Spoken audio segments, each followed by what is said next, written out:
mianatra eo atongotry Jesosy isan'andro.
Miarabantsika izay iray avindray tratra ity alahady fa 13 ny volana jolay ity.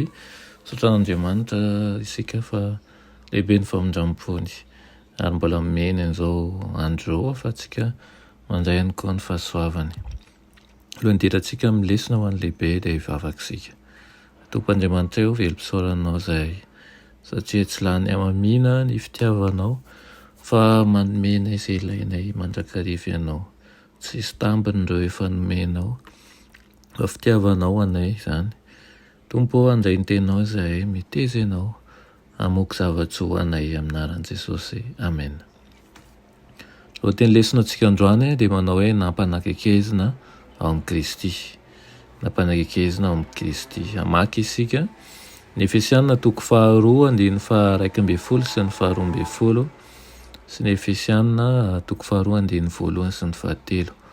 Toy izao mivaky ny teny anaran'i Jesosy.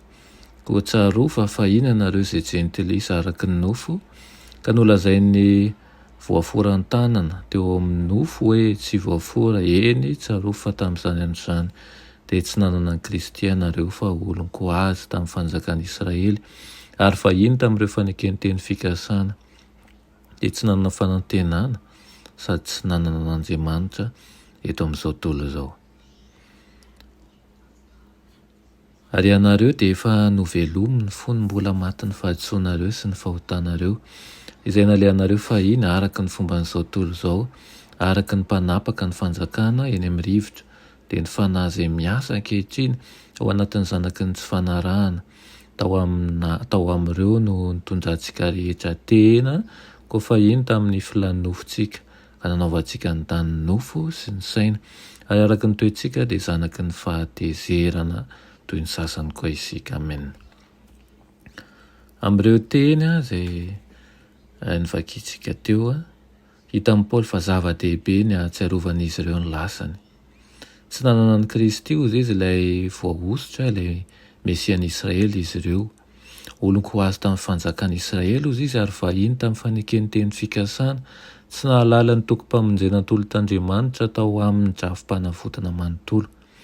Ny fisarahany tamin'ny Israely sy ny famonjena no meny tamin'ny alalany dia midika fa tsy nanana fanantenara, tsy nanana Andriamanitra teo amin'izao tontolo izao izy ireo fahiny. Ankoatran'izany dia nisy fifandirana lehibe teo amin'ny Jios sy ny jentilisa tamin'ny lasa.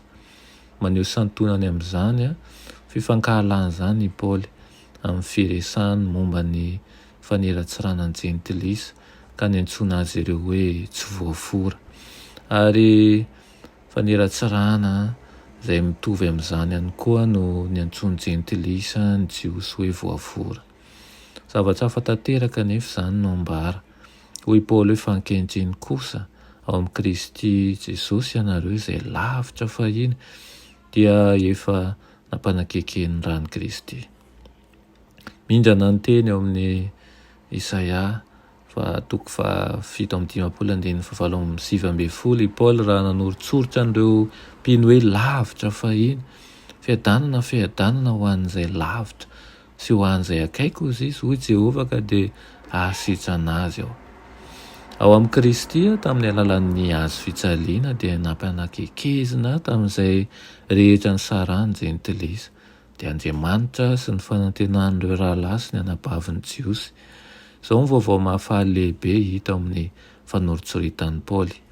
Raha nanafoana n'ilay antsana lehibe nanasaraka ny Jiosy sy ny jentilisa, ny hazo fijalian'i Kristy dia midika izany fa andravona ny fifandirana sy ny fisaram-bazana eo amin'ny Kristy koa izany. Manasantsika hihevitra ny momba ny fisaram-bazana misy eo amin'ny fiainantsika sy eo amin'ny fiangonana io vaovao mahafaly io, ary mampisaintsaina antsika ny amin'ny herin'ny hazo fijaliana izay maharava an'izany. Dia tahaka ny ilazana ny olona atao Efesosy ihany koa no mbola ilazany Kristy antsika izay efa naharavin'i Jesosy ary nampanatikekeziny mba ho eo amin'Andriamanitra mandrakariva. Raiso zava-tsy ho anao tokoa izany nefa aoka isika tsy hanalavitra ny Kristy satria Kristy efa te hanakaiky antsika mandrakariva. Amen. Ry Andriamanitra, Ray ny masina tsara indrindra, misotro anao izay ray hoany amin'izany teninao izany amin'ity anio ity, mangataka aminao izay mba hiasa eo anivonay tsirairay avy, ka dia hifanakaiky aminao tokoa anie izao, hifanety ka ho mpiara-dalana, ho mpiara-dia aminao isan'andro isan'andro. Amin'anaran'i Jesosy. Amen.